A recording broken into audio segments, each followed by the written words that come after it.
Je m'appelle Élise et j'ai 34 ans. Il y a 8 ans, mon fiancé m'a quitté pour ma meilleure amie, la veille de notre mariage, me laissant avec une facture de 40 000 € et une vie brisée. J'ai passé la décennie suivante à reconstruire mon monde en silence. Ce soir, à notre réunion des 10 ans de fac, il m'a coincé contre un pilier, m'a regardé de haut en bas avec dégoût et ri.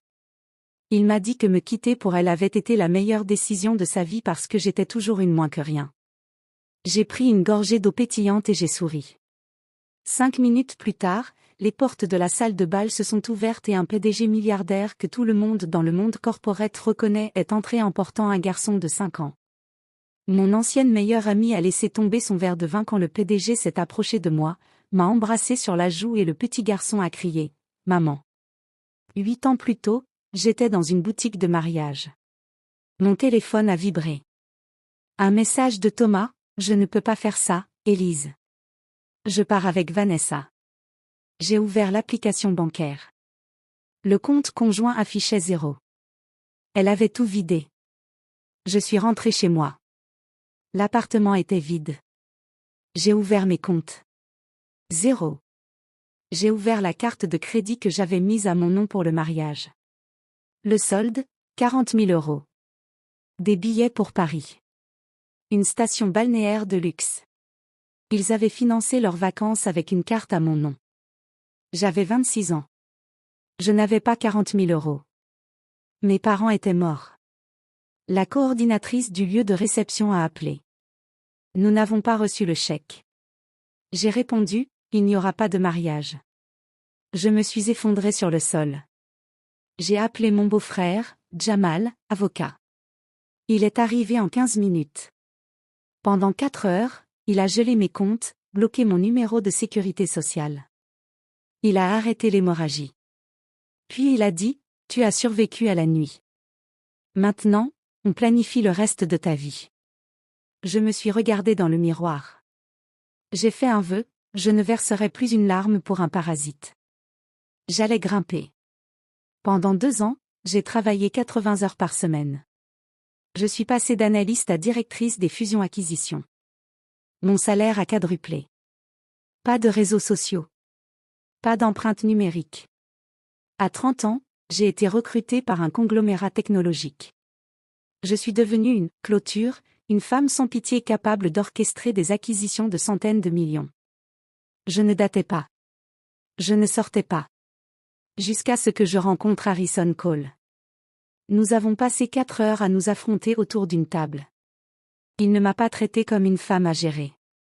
Il m'a traitée comme un adversaire.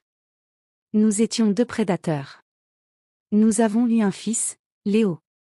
Un jour, Jamal a ouvert un dossier. Thomas est le directeur régional d'Apex Solutions, la société que tu vas liquider. Il a continué. Thomas gagne un bon salaire, mais ses performances sont abyssales. Vanessa a 3 boutiques de mode qui perdent de l'argent. J'ai décidé d'aller à la réunion des 10 ans. Je suis arrivée seule. Robe bleu marine, sans marque. Thomas et Vanessa se sont approchés. Tu es courageuse de venir. Thomas a ricané. Te quitter a été la meilleure décision de ma vie. J'ai souri. Je travaille dans les acquisitions. Thomas s'est penché. Je suis directeur régional chez Apex Solutions. Mon patron vient demain pour me promouvoir. J'ai souri. La porte s'est ouverte.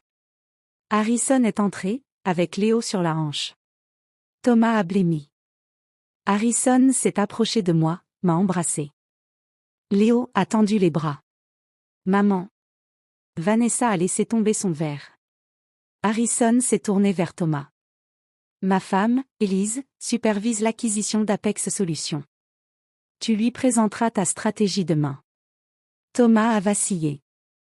Le lendemain, Thomas m'a appelé, suppliant. J'ai raccroché.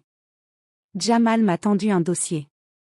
Thomas a détourné 150 000 € pour financer les boutiques de Vanessa. Thomas est entré dans la salle de réunion, confiant. Je lui ai montré les chiffres. Tu as créé des sociétés fantômes. Tu as volé 150 000 €. Les agents fédéraux sont en route. Thomas s'est effondré. Les agents l'ont emmené. Le même jour, les huissiers sont arrivés devant les boutiques de Vanessa. Elle a crié, est tombée à genoux. Ses comptes étaient gelés.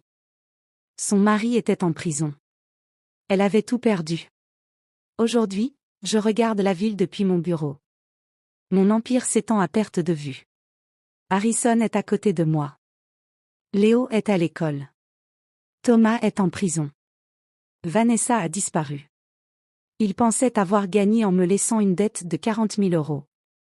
Il ne savait pas qu'il construisait les fondations de ma revanche. Si vous avez déjà été celle qu'on a jetée, celle qu'on a méprisée, sachez que la plus belle des vengeances, c'est de bâtir un empire avec les ruines qu'ils ont laissées. Parfois, les plus grandes victoires commencent par une dette qu'on vous a laissée.